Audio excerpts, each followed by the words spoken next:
Ohio Senator JD Vance and Minnesota Governor Tim Walz are gearing up for tomorrow night's vice presidential debate. The only scheduled debate will take place right down the hall from us here at the CBS Broadcast Center. There will be no in-studio audience. CBS News Evening News anchor Nora O'Donnell and Face the Nation moderator Margaret Brennan are the only people allowed to ask questions, and microphones will only be muted if necessary. CBS News Chief White House correspondent Nancy Cordes is with me in Studio 57 to talk about everything we need to know about the debate. And CBS News confirmed we'll have a live blog as well with fact-checking and information. How high stakes is this? It's incredibly high stakes because this is the one and only vice presidential debate that is currently scheduled, and it's probably the last debate of any kind that we're going to see at the presidential level before the election. Kamala Harris, as you know, has proffered another debate for Donald Trump. He is currently saying no dice. He's not interested. She continues to hit him over it. But as of right now, we're not seeing any movement on his side. And so this is really the last chance that voters have to get a good look at these two tickets side by side before Election Day, only the second debate of the cycle between either Harris or her running mate and Trump and his running mate. And so, you know, if you're still undecided, you're going to want to tune in to hear what these two men, who have really actually only been on their respective tickets for a few weeks, to learn more about them and hear what they have to say. We've lived 1,000 lives since that happened. I'm always fascinated to know how they're prepping. Yeah. Because I think it's, you know, politicians, they're just like us. They have to study too. Yeah. Unless you're Trump and you say, you know, my life is the preparation. But how is each camp, what is each camp doing? His running mate is preparing very differently than he did.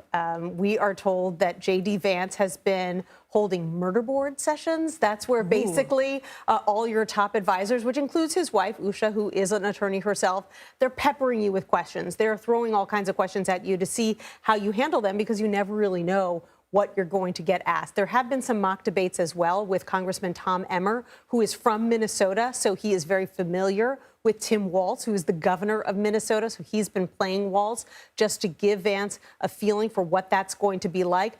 Walz himself also deep in preparation up in northern Michigan. He's got Pete Buttigieg, the transportation secretary, playing JD Vance. We're told it was a surprising moment for a lot of the Walz team, who was kind of dressed down there in the northern Michigan woods when Pete Buttigieg showed up in a cheap red tie.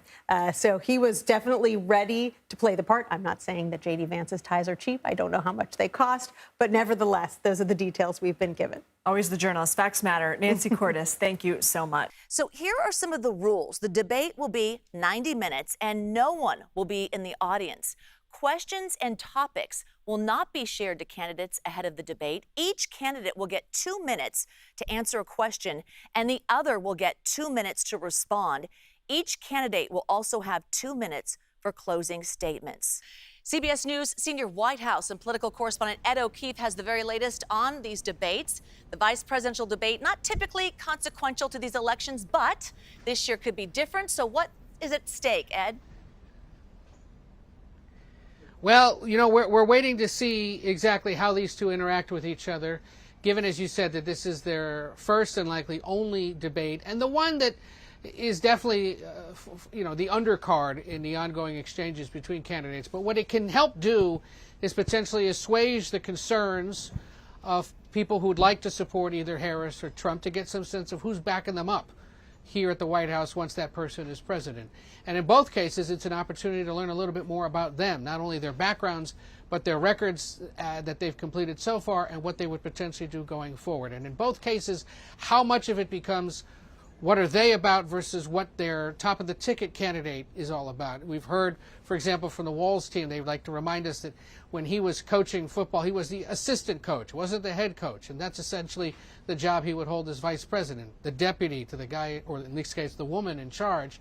And so you can potentially expect that he would perhaps focus on it that way. But remember, both of these guys were picked to, in essence, try to win the support of predominantly male voters in the Midwest. Because think of where these two guys are from, Ohio and Minnesota, which basically bookend Wisconsin, Michigan, and Pennsylvania. That's the kind of voter they were designed to appeal to in the beginning when they were chosen. How much of their pitch tomorrow night is about reaching those voters and helping either Harris or Trump get over the finish line in those states. Yeah, it's going to be very interesting to observe their dynamic and how they interact. So I assume the strategy here for Walz and Vance, appeal to the male voters, appeal to everyone essentially. But how much does this help the presidential candidates?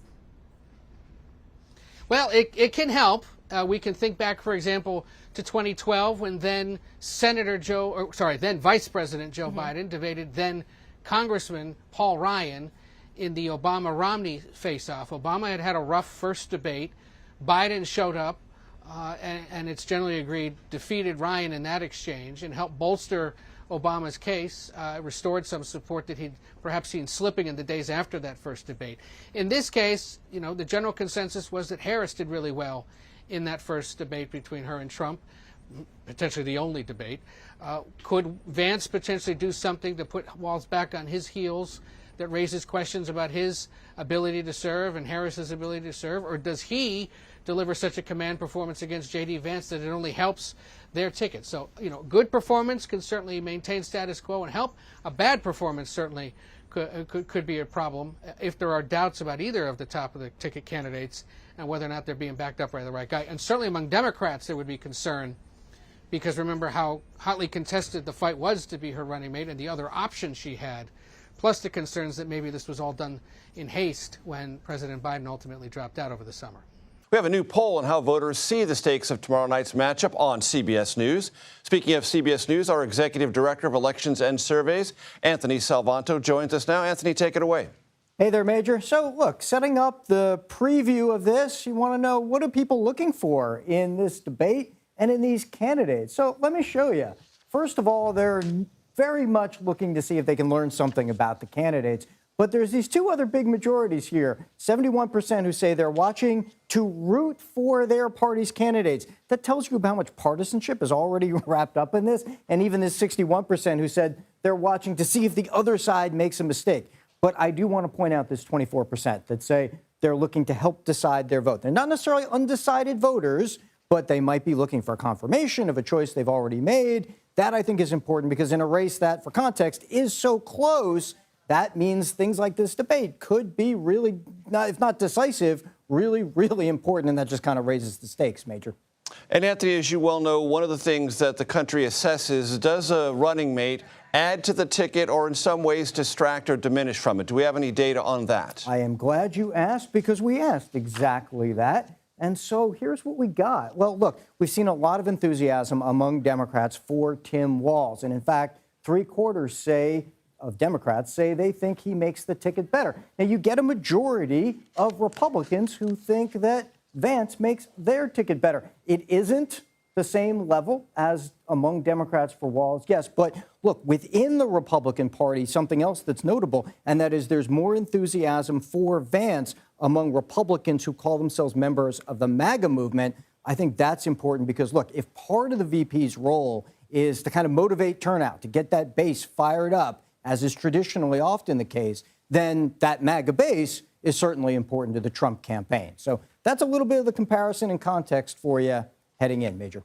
Anthony Salvanto, thank you very much. Vice presidential debate between Democratic nominee Governor Tim Walz and Republican nominee Senator JD Vance will take place right here at the CBS Broadcast Center.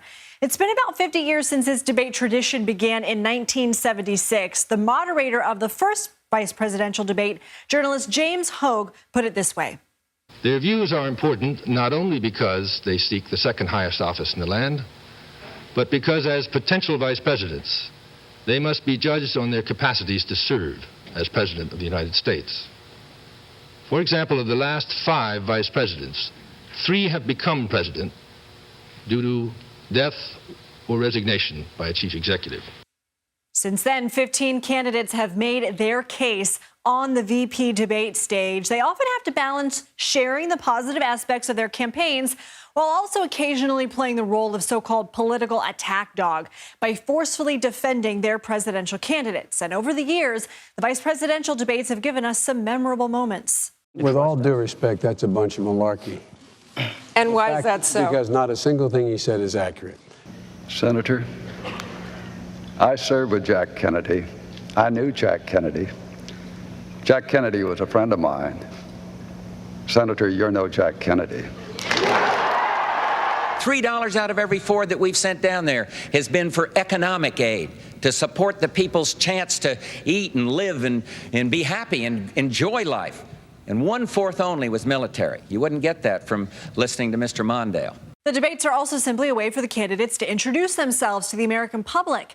In 2016, 2 days before the VP debate, an ABC SSRS poll found that more than 40% of those surveyed could not name either candidate.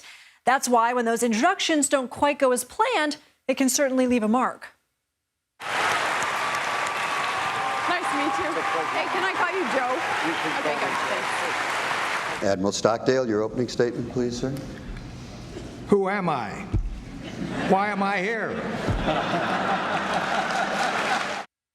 Of course, the debates also provide ample opportunity for in-depth discussions on major issues impacting the American people, like these topics from the 2020 debate. We see jobs, climate, justice, China, health, the economy. Here are some other in-depth moments from past debates.